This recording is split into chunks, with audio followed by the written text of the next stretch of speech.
está preparada aqui a casa e o meu coração também. Tu és o único motivo que me fez chegar.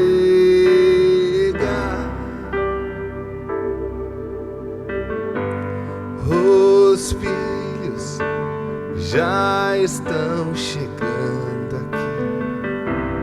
Agora somos 2 ou 3 ou mais.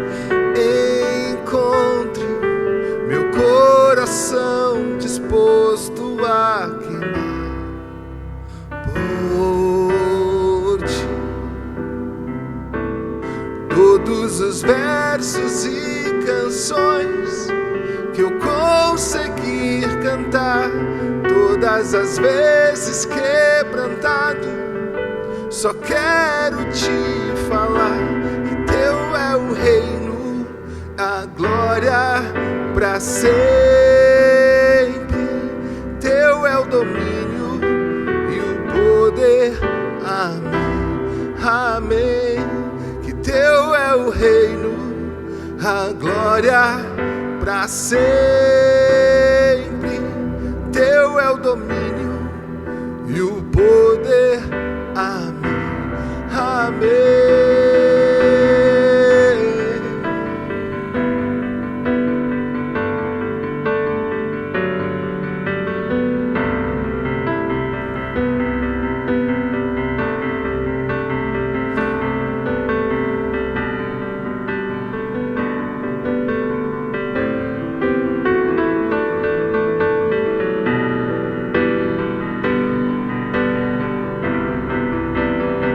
Só tu és santo,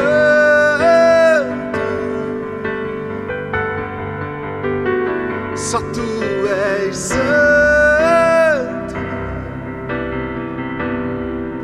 Não há outro como tu, não há outro como tu, não há outro como tu, não há outro como Jesus. Só tu és santo,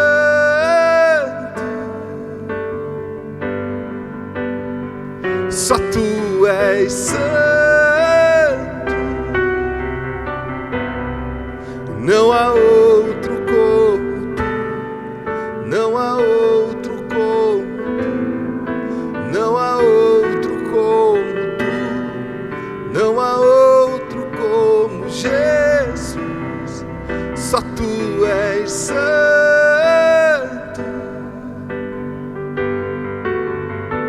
só tu és santo. Não há outro como tu, não há outro como tu, não há outro como tu, não há outro como Jesus. Só tu és santo,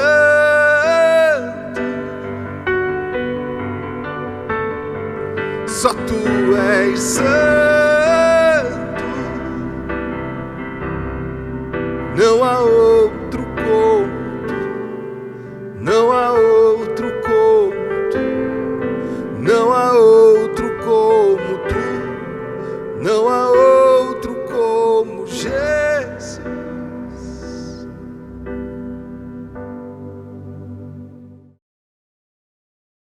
Olá, tudo bem com você? Seja bem-vindo a mais um CR Casa. Uma alegria compartilhar do Evangelho de Jesus com você e com todos que estão presentes nesse dia. Se é a sua primeira vez, seja muito bem-vindo. Nós finalizamos então uma série de mensagens chamada Pecados de Estimação. E eu quero dizer para você que nós tivemos muitos testemunhos de tudo que Deus está fazendo no nosso meio. Se você tem um testemunho, compartilhe ainda hoje aí com o CR Casa, compartilhe hoje alguma experiência que Deus falou com você no decorrer dessas mensagens. A primeira mensagem, falamos sobre a mentira, então pontuamos algumas coisas relacionadas à mentira. A segunda mensagem, falamos sobre fofoca, e essa pegou pesado, muita gente comentou, testemunhou sobre isso, da mudança de vida que teve, por causa que vivia muitas vezes atrelado à fofoca. Na terceira semana nós falamos sobre a raiva. E então tivemos muitos testemunhos também, pessoas compartilhando experiências da busca pelo perdão, da busca de perdoar pessoas, de vencer essa raiva e trocar essa raiva por uma paz realmente no coração. Então tivemos testemunhos sobre isso. E nessa última semana que se passou, nós falamos sobre idolatria. E falamos de idolatria num contexto completo. Talvez quando a gente pensa em idolatria, a primeira coisa que a gente já vem na mente é realmente um culto prestado a imagens, né, em uma adoração ou cultos pagãos, né, outras religiões que muitas vezes utilizam de ídolos, de imagens feitas de escultura e tudo mais. Isso também reflete, e também foi falado sobre nessa mensagem, mas o grande ponto que a gente trabalhou aqui é algo que João Calvino, né, um dos grandes reformadores ali, ele tem uma frase muito interessante. Ele diz que o coração é uma fábrica de ídolos. O coração é uma fábrica de ídolos. Então, entendemos que idolatria não tem a ver apenas com, muitas vezes, um ídolo levantado de barro, de gesso, de madeira ou algo do tipo, mas tem a ver com ídolos que nós possuímos no coração. Mas o que eu quero ler com você agora e quero convidar você a ler em grupo é o versículo que baseou essa série. É o versículo que nós nos apossamos realmente para colocar em prática, que é Salmo 139, versículo 23 e 24. Eu quero convidar você a ler agora em grupo.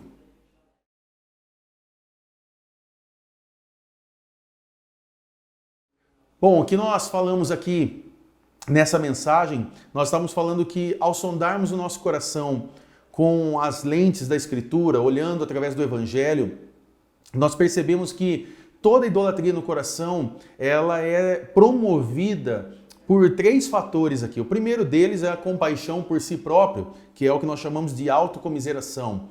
Né? Também falamos sobre o hedonismo. O que é o hedonismo? É uma doutrina que defende a busca pelo prazer como finalidade de vida. São pessoas que têm a vida pautada na busca pelo prazer. Então, se conseguem alcançar um prazer de vida, para elas o sentido da vida está feito, está idealizado. Mas também vimos que ao sondarmos aí os nossos corações com a palavra de Deus, nós vimos também que a idolatria, ela também passa pelo egoísmo. E então entendemos algo aqui, que quando nós não realizamos algo para a glória de Deus, isso é um ato de idolatria. Porque tem um propósito último que não é Deus. Eu vou repetir isso para que você guarde no seu coração. Quando não realizamos algo para a glória de Deus, isso é um ato de idolatria, porque tem um propósito último que não é Deus. Então, fomos vendo aqui que quando o homem ele firma esse compromisso com ele mesmo, deixando Deus de lado, isentando Deus, tirando Deus da sua vida, nós vemos que ele fica preso a tipos, modelos de idolatria. Os ídolos passam a ser os sonhos, os prazeres, bens, dinheiro, sexo, beleza, o ego, a vaidade. Então entendemos que todo aquele que não vive para a glória de Deus é um idólatra. Todo aquele que não vive para a glória de Deus é um idólatra. O próprio Agostinho de Hipona, ele tem uma frase interessante que ele diz: o homem se afasta daquele que o fez, quando acima dele coloca o que ele próprio fez. Eu quero fazer uma pergunta para você agora. E eu queria que você fosse muito sincero, seja muito sincero em compartilhar com o grupo. Se você sentir até de compartilhar algo a mais, fique à vontade, mas eu queria que você respondesse isso. Você luta ou já lutou na sua vida com algum tipo de idolatria? Responda isso em grupo agora.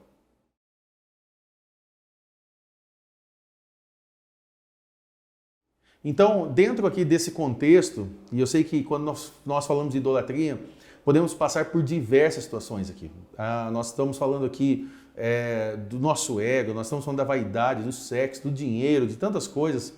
E nós começamos a entender aqui que o desejo de Deus é que o nosso coração esteja nele, e não nas coisas criadas ou nas coisas... E a gente pode cometer um erro aqui muito grande, que as bênçãos de Deus podem se tornar objetos de idolatria sobre a nossa vida. Nós falamos que qualquer coisa na nossa vida pode se tornar fonte de idolatria. Até mesmo as bênçãos que o Deus deu para nós podem se tornar ídolos.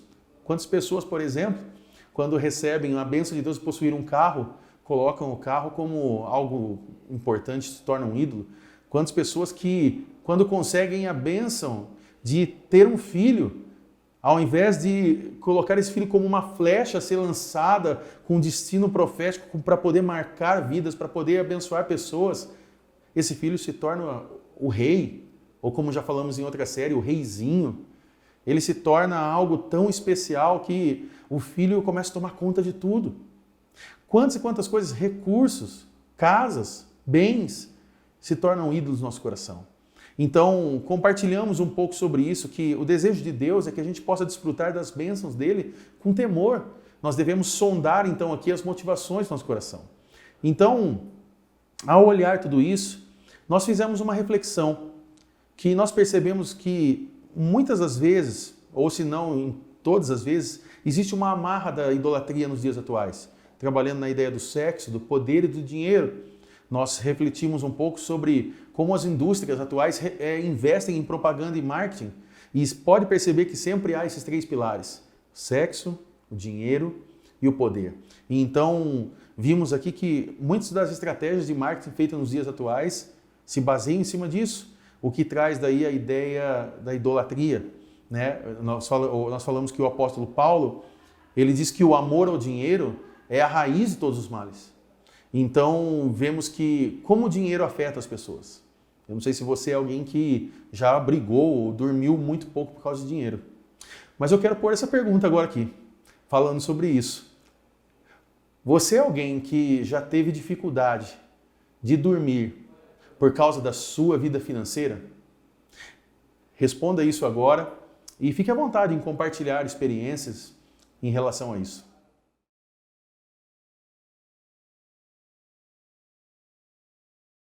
Fechando essa mensagem aqui, então, nós entendemos que existem várias coisas que podem se tornar ídolos na nossa vida. Existem várias coisas que podem nos atrapalhar de ter um relacionamento verdadeiro com Deus. Nos afasta da presença de Deus. Então nós precisamos entender o motivo da nossa existência. Por que você existe? Por que nós fazemos isso? Por que nós estamos no CR Casa nesse momento? Então surge a pergunta: qual é o fim principal do homem?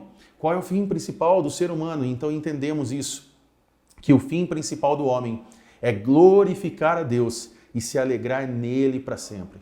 O fim principal do homem é glorificar a Deus e se alegrar nele para sempre. Esse é o grande motivo da nossa existência. Então, para nós entendermos aqui, para nós praticarmos, e eu quero convidar você a ter um tempo de oração agora com o grupo, nós deixamos aqui algumas reflexões. Primeira delas, sonde o seu coração. Sonde o seu coração. Peça que Deus esquadrinhe as suas intenções. Nós usamos esse versículo base, Salmo 139, 24, que fala: e vê se há em mim algum caminho mau e guia-me pelo caminho eterno. Também houve a pergunta: onde está o seu maior prazer? E essa é uma resposta que você tem que dar para você hoje. Onde está o seu maior prazer? Nós perguntamos também: quem são os seus conselheiros? Então, e aqui a última pergunta: a quem você está servindo? Você está servindo hoje ídolos? Ou você hoje está querendo servir a Deus, o Deus Todo-Poderoso? E então fechamos com uma frase de Spurgeon, que diz que se nós somos fracos na nossa comunhão com Deus, somos fracos em tudo. Eu quero convidar você agora, nesse momento, a ter um tempo de comunhão com Deus. Através da oração, é onde nós encontramos Deus. E vocês vão poder fazer isso em grupo agora. E se você quiser compartilhar algo, pedir oração, se você quiser falar algo, fique à vontade agora. Os nossos líderes, nossos facilitadores vão te ajudar nesse momento. E a partir disso, nós findamos essa série. Ufa! E agora você pode ter um tempo aí de comunhão, de oração, depois nos comes e bebes, para vocês poderem aproveitar um pouco mais, estreitar amizades. E olha, se eu fosse você, eu não faltaria nesse próximo domingo. 7 horas da noite, nós temos um encontro lá. Lembrando que nós não teremos quarta de adoração agora, nessa semana, se você já está assistindo posterior à quarta, mas se não assistiu, nós não teremos celebrações nessa quarta-feira agora. Então, te encontro domingo, às 7 horas da noite. Que Deus abençoe você. Até mais.